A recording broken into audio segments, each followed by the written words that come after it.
Punjab food authority ने रावलपिंडी में मिलावटी दूध फरोख्त करने के बड़े नेटवर्क को बेनकाब करते हुए अहम सरगना को गिरफ्तार कर लिया।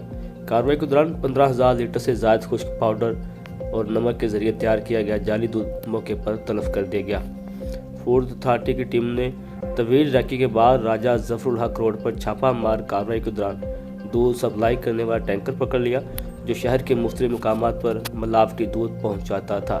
दौरान कार्रवाई ये बात सामने आई कि यह नाकुस दूध कमेटी चौक के करीब वाक़या एक मिल्क शॉप पर बाकायदगी से सप्लाई किया जा रहा था, जिसे फौरन सील करके फ्रीजर समेत तमाम सामान जब्त कर लिया गया।